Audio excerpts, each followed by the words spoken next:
petits readers, j'espère que vous allez bien, moi ça va super comme toujours, enfin, mis à part le fait que je suis un petit peu enrhumée, mais ça c'est qu'un détail. Aujourd'hui, je ne vous apprends probablement rien, c'est la Saint-Valentin. Et bien que Valentin n'ait pas forcément été un saint vis-à-vis de la loi, son histoire a pour le moins laissé des traces, puisqu'aujourd'hui tout le monde sait bien que le 14 février, on fête l'amour. Et pour mettre en avant ce merveilleux sentiment, la magie la plus puissante du monde, comme dirait Monsieur Gold de Once Upon a Time, j'avais envie de partager avec vous 5 types de romances différents que j'ai pu observer dans ma vie de lectrice. Bah oui, parce que pour moi, dans la littérature comme dans la réalité, il n'y a pas qu'une seule manière d'aimer. Alors je suis pas une experte en histoire d'amour, hein, évidemment, il y a peut-être pas toujours établi d'ailleurs.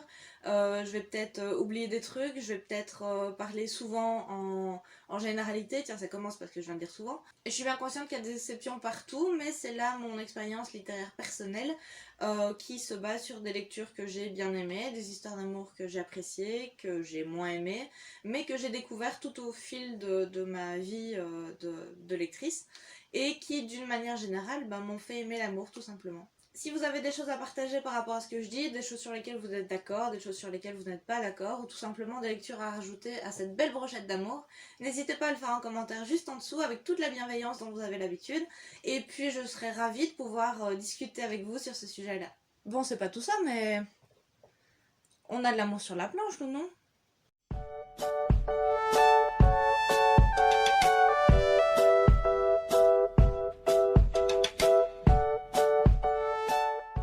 Alors, en toute logique, on va commencer par le début avec ce que j'appellerais les romances jeunesse. Donc c'est très très vague comme ça, mais pour moi ça regroupe toutes les romances avec des personnages qui sont soit dans l'enfance, soit dans la préadolescence et qui se cherchent un peu. Ils découvrent les premiers gestes amoureux, les premières tendresses, pour certains c'est la première fois qu'ils tombent amoureux, et pour moi c'est tout simplement des livres qui mettent en lumière les premières histoires. Ce que j'aime dans ce genre d'histoire, c'est que vu que c'est le début, on a une certaine maladresse qui est relativement belle, parce que les personnages ne savent pas du tout comment s'y prendre, et en fait les seuls codes qu'ils ont en tête, c'est les conseils que les meilleurs amis ou que les adultes pourraient leur donner. Du coup, presque à chaque fois, les personnages principaux vont essayer de respecter ces codes et tous ces précieux conseils qu'on va leur donner, mais se rendent finalement compte que c'est en étant soi-même qu'on plaît le plus. Et je trouve ça assez mignon finalement. Ce qui peut vite me saouler à l'inverse, c'est que vu que c'est destiné à la jeunesse, on va avoir le genre qui va avec, donc l'écriture qui va avec, qui est un petit peu, je vais pas dire simplifié, mais le vocabulaire n'est pas le même tout simplement. Alors que dans des romances d'enfants qui sont racontées dans les livres d'adultes, on va plus se concentrer sur la tendresse du moment, la poésie. Comme je vous disais tout à l'heure, c'est une maladresse qui est belle, quoi, qui est mignonne. Donc ça a tendance à m'énerver un peu, mais c'est plus en tant que lectrice adulte maintenant. Je vous préviens déjà maintenant, je vais citer quand même pas mal de livres, donc pour ne pas aller les chercher à chaque fois dans ma bibliothèque, je vais vous mettre de toute façon tous les liens en barre d'infos si jamais il y a un résumé qui vous accroche ou quoi. À mon avis, ce sera plus facile. Dans ce genre-là, j'en ai pas lu énormément, mais il y a 2 pointures qui me viennent en tête. Premièrement, Journal d'une princesse de Meg Cabot que j'ai lu, ça remonte, j'étais en primaire.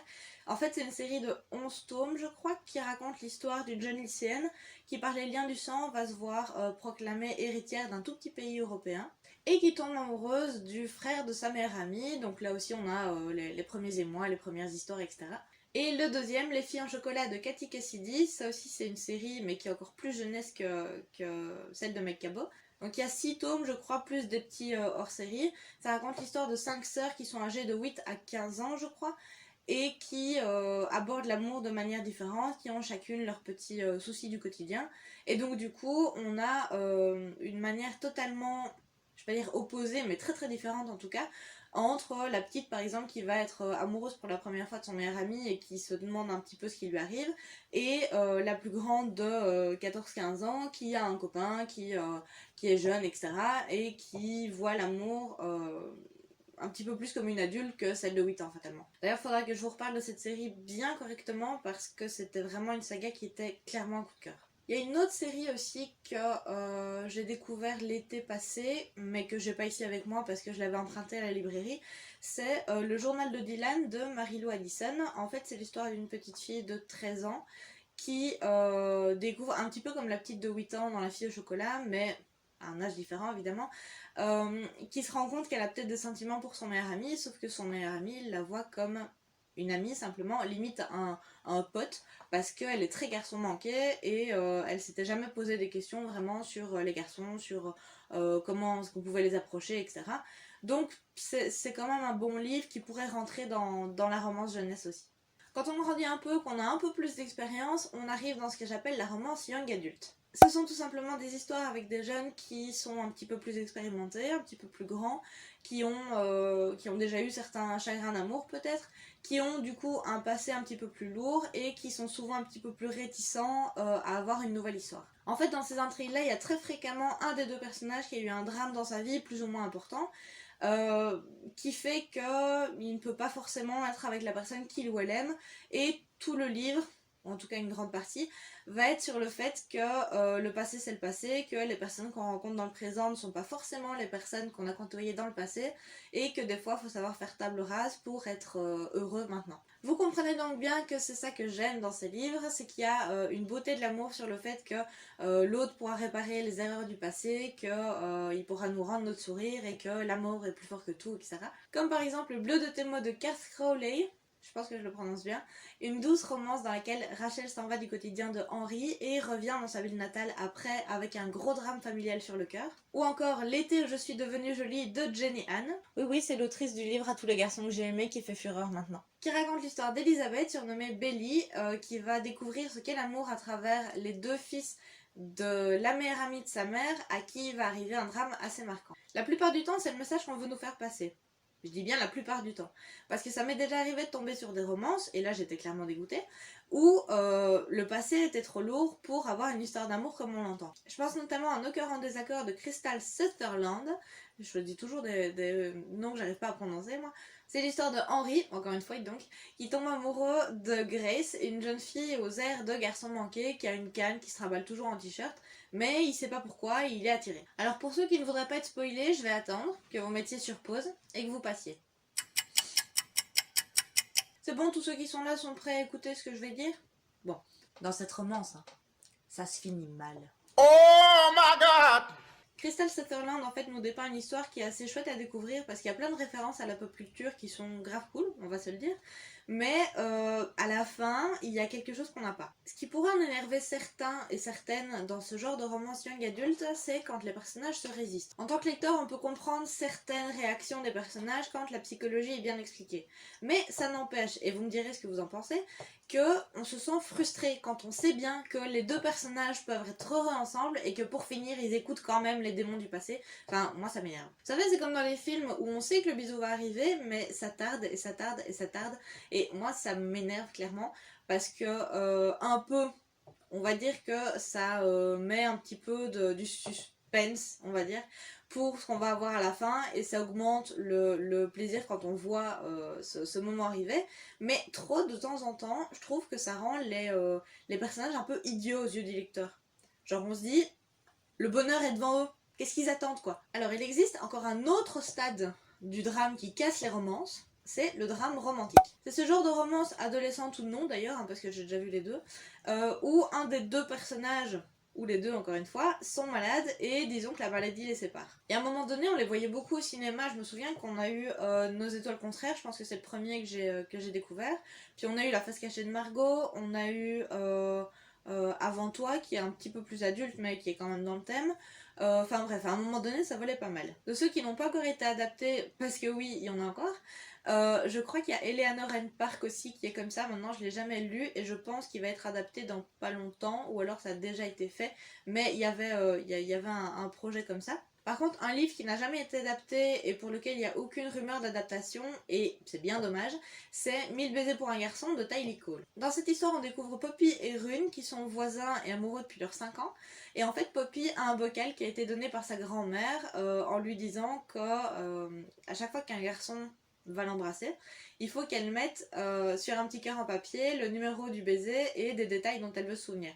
Donc déjà rien que ça, je trouve ça super mignon. Et en fait, Rune, qui est norvégien d'origine, va retourner dans sa Norvège natale pendant 2 ans, et quand il va revenir, ce sera plus du tout le même garçon. Le dernier qui est sorti dans ce genre-là et que j'ai vraiment beaucoup aimé pour le coup, c'est 5 Feet Apart, qui était inspiré d'un film de Justin Baldoni et qui était romanisé par Rachel Lippincott. En gros, c'est l'histoire de 2 ados qui sont atteints de la mucoviscidose et qui donc du coup ne peuvent pas s'approcher parce que sinon ils se refilent une bactérie qui ne leur permet plus d'avoir une greffe si jamais il y en a une qui se présente, et ils tombent amoureux. Alors je vous en dis pas plus parce que rien que ça, moi ça m'a déjà mis l'eau à la bouche. Et puis en plus j'en ai fait une chronique sur le blog donc du Cercle des libraires disparus, donc je vous mets tout en barre d'infos si jamais ça vous intéresse. Je vous disais tout à l'heure que c'était plutôt des romances adolescentes, pour la simple bonne raison que la plupart du temps les personnages sont adolescents, et je pense que c'est parce que le public est aussi dans la tranche young adulte, adolescent, etc. Mais il m'est arrivé de tomber sur des romances un peu drame romantique comme ça, qui étaient totalement adultes, notamment Avant toi de Jojo Moyes. Là on va découvrir Louisa Clark, une jeune fille qui avait un travail dans un café et qui a fermé, qui retrouve un nouveau travail chez les Traynor, donc c'est une riche famille qui a un château, etc. Et dont le fils est tétraplégique, donc Will Traynor, qui a toujours eu l'habitude d'être dans des sports extrêmes, etc. et qui se retrouve cloué dans un fauteuil. Il ne supporte pas, il ne vit plus, il n'a plus goût en rien, et il dit à ses parents qu'il leur laisse 6 mois de vie avec lui. Mais après il veut partir. Ce pourquoi Lou est engagée en fait, c'est juste pour lui tenir compagnie, pour faire des activités avec lui, etc. Et son but après ça va devenir de vraiment lui faire prendre conscience que la vie peut être belle, et de lui redonner goût à la vie tout simplement, de le faire changer d'avis. Dans cette romance on n'a pas que le drame romantique comme dans les romances dont je vous ai parlé plus haut. Je pense que ça pose vraiment une question philosophique sur est-ce que c'est égoïste pour quelqu'un de vouloir partir et de laisser les autres, etc. parce que lui n'a plus envie de vivre, ou est-ce que c'est égoïste de la part des autres de vouloir que lui reste alors que lui clairement n'en peut plus. Vous vous doutez bien de ce qui peut plaire dans ce genre d'histoire, c'est le plein d'émotions qu'on va avoir. On est renversé par la fatalité des choses, il y a vraiment une intensité des émotions qui est très très grande. C'est un peu les histoires montagnes russes comme je les appelle, parce qu'on fait que de redescendre, d'être joyeux, d'être triste, d'être joyeux, d'être triste. C'est vraiment dingue. Et à l'inverse, je pense que c'est ce même point qui peut être un point négatif. Vas-y, décède en pleine vidéo. Parce que les histoires touchent à des choses tellement profondes, tellement bouleversantes, qu'il y a certaines personnes qui vont être plus sensibles que d'autres et qui donc du coup vont pas vouloir se plonger dans des histoires comme ça. Je sais bien qu'en librairie il y a certaines personnes, dès que je leur parle du drame qu'il y a dans telle ou telle histoire, sont un petit peu plus réticentes, et je dois directement changer de livre parce qu'elles vont pas supporter, et que ça touche par exemple à quelqu'un qui a eu cette maladie là dans leur entourage, etc. et elles se voient pas du tout lire quelque chose sur ce sujet là. Donc les émotions, oui, mais pas trop, quoi. Comme dirait Félix. Avec modération. Après, quand on grandit, il y a certaines choses de l'amour qu'on découvre et qu'on expérimente un petit peu plus. Si, vous voyez très très bien ce que je veux dire. Vous savez, le genre de choses qui se passe en dessous de la ceinture et qui est clairement présent à toutes les pages de New Romance. Bah tiens, la New Romance, on va en parler. Je vais pas m'étendre sur le sujet parce que clairement, la New Romance, c'est le genre de romance que je lis le moins. Mais dans mon esprit, la New Romance, c'est le genre de romance le plus cliché qui existe. On a souvent, je dis bien souvent parce que j'ai pas tout lu et vous allez peut-être me trouver des centaines de contre-arguments, mais on a souvent une fille soit paumée dans sa vie, soit très très professionnelle qui ne s'autorise aucune émotion, qui rencontre un mec séduisant, riche, bad boy, tout ce que vous voulez, qui lui fait du rentre-dedans, à qui elle essaie de résister, mais qui, à la fin du bouquin, va devenir son grand amour. Dans ce genre-là, on peut notamment citer La danse hésitante des flocons de neige de Sarah Morgan, un livre dans lequel on va faire la rencontre de Kayla, qui est une jeune femme très très professionnelle qui travaille dans la communication, qui va devoir aller dans l'entreprise familiale de Jackson, le beau mec en question, pour aller refaire le plan marketing, si vous voulez, de sa chaîne de chalets, et qui va fatalement tomber amoureuse de ce belâtre. Le dernier que j'ai découvert, c'était la saga Valeria d'Elisabeth Bonavent, qui va d'ailleurs être adaptée sur Netflix, et qui raconte la romance passionnée, tourmentée et complètement dingue de Valeria d'un côté, qui est auteur de romans, qui va quitter son travail pour se consacrer à l'écriture et qui va puiser son inspiration dans son histoire à elle, et Victor, un cadre qui sera le beau gosse parfait par excellence. Après, toujours pour trouver l'exception, il y en a qui ont une fin assez inattendue et qui, je dois dire, m'ont interpellée parce qu'ils étaient remplis de choses intéressantes. Je pense notamment à Jamais plus de Colleen Hoover, c'est l'histoire de Lily Blossom qui va ouvrir une boutique de fleurs assez particulière, et Lyle qui est un jeune chirurgien qui est vraiment parfait mais qui a un passé assez lourd. Et le roman s'est très bien ficelé à travers un sujet qui est certes très très lourd et très choquant, mais qui est exploité avec une certaine finesse, donc je le recommande, mais âme sensible s'abstenir. Si on reprend la majorité des New Romances, en tout cas de celles que j'ai lues, le point qui est généralement mis en avant, c'est les scènes un petit peu torrides. Alors sans tomber dans le pornographique, il y a certains livres, j'attendrai quand même un certain âge avant de les lire parce que c'est quand même assez osé. Et on va pas se mentir, ça va paraître cru dit comme ça et je vais certainement passer pour une perverse. Mais quand on lit des choses comme ça, en tout cas quand on va vers des livres comme ça, a priori on sait sur quoi on va tomber et quand il y a des scènes assez intenses, ben, on est accroché au bouquin, ça c'est clair. Après selon moi ça peut être le côté positif et le côté négatif en même temps parce que c'est à dire que quand on lit une romance, les moments comme ça, on sait plus ou moins qu'il va y en avoir. On les attend avec plus ou moins d'impatience, mais on les attend. Mais quand il y en a trop, je trouve que c'est tue l'amour. Parce que pour moi, dans une romance, il n'y a pas que ça. Il y a les premiers moments, il y a les premiers regards, il y a la première fois qu'il y a deux mains qui vont se toucher. Alors, ça peut paraître cucu, mais c'est de la romance. Enfin, quand on regarde une histoire d'amour, il y a quand même la complicité que les deux personnages vont avoir. Il y a quand même les moments où ils vont se dire des choses que eux seuls comprendront parce qu'il y a une private joke qu'ils ont eue. Il y a la tendresse qui va émaner de leur relation. Donc, s'il y a trop de sexe avec ça, bah ça tue un petit peu les moments torrides, je trouve. Et je crois que c'est pour ça que j'en lis peu, parce que j'ai toujours peur que ces moments-là, très torrides, très intenses, etc., viennent brouiller les moments tendres et les moments mignons, je vais dire, d'une romance. Donc voilà, ça peut être positif, ça peut être négatif. Dernier genre de romance dont je voulais vous parler aujourd'hui, je pense que c'est le plus adulte, le plus réfléchi et le moins cucu des genres dont je vous ai parlé aujourd'hui, c'est le roman tendresse. Pour moi, une romance tendresse, c'est tout simplement une histoire d'amour dans un livre qui est plus ou moins importante, mais c'est l'explication des petits moments d'amour comme ça entre deux êtres racontés normalement, quoi. Je veux dire, il n'y a pas d'artifice, il y a juste la poésie qui embellit un peu tout. Là, ce que j'aime bien dans ce genre de roman, c'est que l'amour est vu avec des yeux d'adultes, avec des yeux expérimentés qui se rendent bien compte que l'amour a mille et une facettes, comme dans Dites-moi des choses tendres par exemple, que l'amour peut faire très mal comme dans Les Citrons de Claire de Ville ou qu'on peut le trouver là où on ne l'attend pas, comme dans Le Cercle des amateurs d'épluchures de patates de Marianne Schaffer et Anne Barrows. J'ai dû regarder mes notes parce que je ne savais plus. Pour ce jour-là, j'ai pas tellement d'avis négatifs à vous donner parce que j'en ai pas lu énormément. Si ce n'est que j'ai remarqué que les histoires qui étaient racontées, qui étaient décrites, étaient un petit peu plus plates que les autres. Alors rien de négatif dans ce que je dis, mais je trouve que quand on lit des choses qui viennent du young adult par exemple, c'est toujours des histoires super extravagantes, il y a plein d'artifices partout, et c'est l'histoire qui donne le dynamisme. Alors que dans les romances ou dans les livres un petit peu plus adultes, on va avoir des choses un petit peu plus réalistes, parfois un petit peu plus banales, mais c'est justement le style de l'auteur et la façon dont il va écrire qui va donner justement tout ce peps et tous ces artifices qui sont décrits avec l'histoire en fait dans les livres un petit peu plus jeunesse. Après, j'en ai pas lu énormément parce que clairement ça m'attirait pas en tant qu'adolescente, etc. Maintenant que je deviens un petit peu plus jeune adulte, on va dire, ça m'attire un peu. Donc, vous êtes peut-être susceptible d'en voir sur la chaîne ou sur le blog d'ailleurs. Et c'est juste ça en fait le conseil que je donnerais aux jeunes ou alors aux personnes qui veulent s'y mettre, c'est d'y aller quand ils se sentent prêts, quand ils se sentent matures